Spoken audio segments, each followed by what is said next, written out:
ஜீ Tamil news நேயர்களுக்கு வணக்கம். இந்த வீடியோவில் நம்ம பார்க்க போகிற படம் விடுதலை பார்ட் 2. ஆல்ரெடி போன வருஷமே விடுதலை 1 வந்துருந்துச்சு. அதில் நடிகர் சூரி ஹீரோவாக பண்ணி ரொம்ப ஹிட் ஆயிடுச்சு. அதுக்கப்புறம் விடுதலை பார்ட் 2க்காக எல்லாருமே வெயிட்டிங். ஏன்னா அந்த படத்தில் கொடுத்த லீடு அப்படி கொடுத்துருந்தாங்க. அந்த கடைசியில் கொடுத்த விடுதலை பார்ட் 2ன்னு கொடுத்தப்பே எல்லாருக்கும் அடுத்து எப்போ இந்த படம் வரும்னு ரொம்ப தமிழ் சினிமாவும் சரி நிறையா பக்கம் இந்த படத்துக்காக ரொம்ப வெயிட் பண்ணிக்கிட்டு இருந்தாங்க. அதுக்கு தான் இந்த படம் இப்போ ரிலீஸ் ஆயிருக்கு. படத்தோட கதை என்னன்னு கேட்டிங்கன்னா, விஜய் சேதுபதி பார்ட் 1ல் வாத்தியாராக ஒரு கேரக்டர் பண்ணியிருப்பாரு. அந்த கேரக்டர் வாத்தியாருங்கிற கேரக்டர் எப்படி உருவாச்சு, அவர் ஏன் இப்படி தீவிரவாதி கும்பலாக ஆனார் அப்படிங்கிறத இந்த பார்ட் 2ல் சொல்லியிருக்கிறாங்க.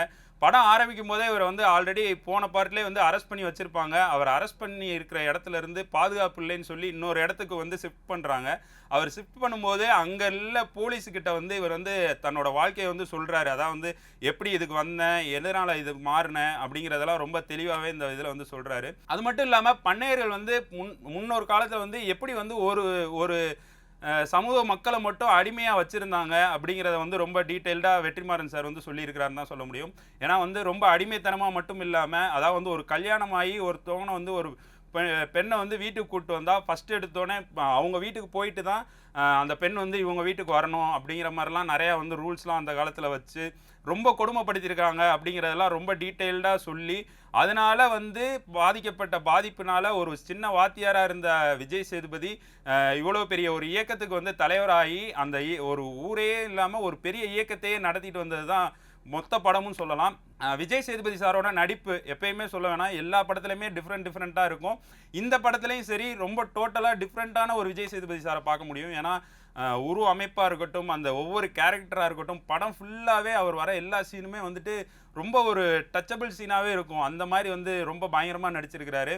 போன படத்தில் ஹீரோவாக பண்ணியிருந்த சூரிக்கு இந்த படத்தில் அவ்வளோவா ரோல் இல்லைனாலும் கூட அங்கங்கே வருவார். அந்த அவர் வர எல்லா இடத்துலையுமே அவர் ஒரு ஃபீல் இருக்கும். ஏன்னா நம்ம தானே பிடிச்சி கொடுத்தோம் அப்படிங்கிற அந்த ஒரு ஃபீலோடையே காட்டிக்கிருப்பாங்க. அது மட்டும் இல்லாமல் சூரி அவங்க அம்மாவுக்கு இந்த ஸ்டோரியை ஃபுல்லாக சொல்கிற ஒரு லெட்டராக காட்டியிருப்பாங்கன்னு தான் சொல்ல முடியும். அவர் அவங்க அம்மாவுக்கு வாத்தியார்னா யார், இவரை நான் எப்படி பிடிச்சேன், இது என்ன நடந்துச்சு அப்படிங்கிறதெல்லாம் ஒரு ஸ்டோரியாக சொல்கிற மாதிரியே பேக்ரவுண்டில் போயிட்டுருக்கோம். அது மட்டும் இல்லாமல் இதுக்கு மியூசிக் போட்டிருக்கிறது இளையராஜா சார். அந்த மியூசிக் ரொம்ப என்ன சொல்கிறது, ரொம்ப அவரோட மியூசிக் எல்லாருமே தெரிஞ்சிருக்கும், எல்லாருக்குமே பிடிக்கும். இந்த படத்துலேயும் அதே மாதிரி ரொம்ப சாஃப்டாக அப்படியே பேக்ரவுண்டில் ரொம்ப சைலண்ட்டாக அருமையாக போட்டிருந்தாங்க. தினமும் ஒரு நினைப்பு அந்த பாட்டு கேட்க ரொம்ப நல்லா இருந்துச்சு. விஷுவலாகவும் ரொம்ப பண்ணியிருந்தாங்க. கூட பேரா மஞ்சு வாரியர் பண்ணியிருக்காங்க. மஞ்சு வாரியர் இந்த படத்தில் ஒரு பெரிய பணக்கார வீட்டு பெண், அதாவது ஒரு சர்க்கரை ஆலையோட முதலாளியோட பெண்ணு. அவங்க அந்த கூட இருக்க தொழிலாளர்கள் கூட சேர்ந்து அவங்களும் சங்கம் ஆரம்பித்து அவங்களும் கம்யூனிச தத்துவங்களை பின்பற்றுறதுனால அவங்க வீட்டில் அவங்களுக்கு பயங்கர ஒரு எதிர்ப்பு இருக்குது. அதையும் மீறி இவங்க கூட சேர்ந்து கம்யூனிஸ்ட் இதில் சேர்ந்து விஜய் சேதுபதி கல்யாணம் பண்ணிக்கிறாங்க. அதுவும் ரொம்ப ரொம்ப நல்லா இருந்துச்சு. ரெண்டு பேரோட பேரு அந்த முன்னாடி இருக்கிற காட்டுறது எல்லாமே ரொம்ப பயங்கரமாக இருந்துச்சு. கூட பார்த்தீங்கன்னா போஸ் வெங்கட், மலையாள நடிகர் மலையாள இயக்குனர் ராஜீவ் மேனன் சார், பொல்லாதவன் கிஷோர், அப்படி நிறையா பேர் இப்படியே சொல்லிக்கிட்டே இருக்கலாம். இளவரசு சார் அப்படிங்கிற மாதிரி நிறையா பேர் சொல்லிக்கிட்டே இருக்கலாம். எல்லா கேரக்டருமே பயங்கரமாக பண்ணியிருந்தாங்கன்னு சொல்ல முடியும். சேத்தன் சார் போலீஸ் ஆஃபீஸர், அவரெல்லாம் அந்த கேரக்டர்லேயே வாழ்ந்திருப்பார். அவரும் லாஸ்ட்டில் வர சீன் எல்லாமே பயங்கரமாக பண்ணியிருப்பார். அது மட்டும் இல்லாமல் Tamil sir, director Tamil sir, அவர் ஒரு போலீஸ் கேரக்டராக லாஸ்ட்டில் வருவார். அவரோட சீனும் ரொம்ப அது கிளைமேக்ஸில் அவரோட சீன்லாம் பயங்கரமாக இருந்துச்சு பார்க்குறப்ப. மொத்தத்தில் படம் எல்லாமே பயங்கரமாக எடுத்திருக்கிறாங்க. ஒவ்வொரு சீனையுமே இப்போ இருக்கிற ஜென்ரேஷனுக்கு என்ன தேவைங்கிறத சொல்லியிருக்காங்கன்னு சொல்ல முடியும். அது மட்டும் இல்லாமல் வெற்றிமாறன் சாரோட படம்னாலே ஒரு அரசியல் இருக்கும். அந்த அரசியல் இதில் ரொம்ப பயங்கரமாகவே இருக்குன்னு சொல்ல முடியும்.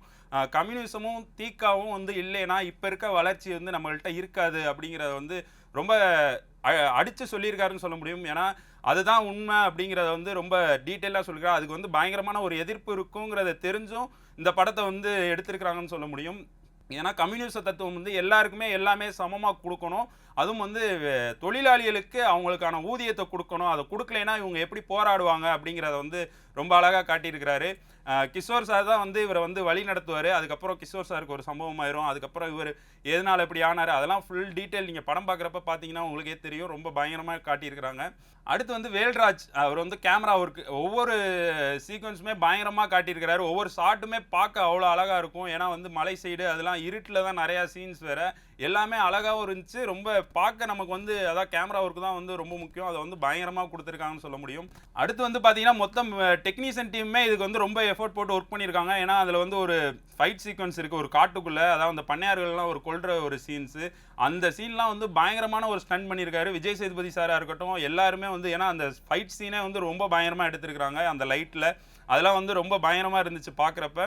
மொத்தத்தில் படம் எப்படி இருக்குன்னு கேட்டிங்கன்னா, ஒரு கமர்ஷியலாக எல்லாருமே பார்க்க வேண்டிய படம். இது வந்து ரொம்ப என்ன சொல்கிறது, பிளட்டு வயலன்ஸ் நிறையா இருக்கிறனால குழந்தைகள் வந்து பார்க்குறப்ப கொஞ்சம் ஃபேமிலியோடு போய் பார்க்குறப்ப கொஞ்சம் இதாக இருக்கும். மற்றபடி வந்து படம் வந்து மொத்தத்தில் ரொம்ப சூப்பராக இருக்குது. சின்ன சின்ன மைனஸ் என்னென்னா, பேசிக்கிட்டே இருக்கிறது வந்து கொஞ்சம் போராக இருக்கிற மாதிரி தெரிஞ்சிருக்கும். அதான் நான் கொஞ்சம் ஃபீல் ஆனேன். மற்றபடி படத்தில் உள்ள எல்லாமே வந்து இப்போ இருக்கிற ஜென்ரேஷனுக்கும் சரி, முன்னாடி இருக்க ஜென்ரேஷனும் தெரிஞ்சுக்கக்கூடிய ஒரு விஷயங்களை வந்து ரொம்ப அழகாகவே சொல்லியிருக்கிறாங்க. கண்டிப்பாக எல்லாரும் தியேட்டரில் போய் பாருங்கள். விடுதலை பார்ட் 2. நன்றி.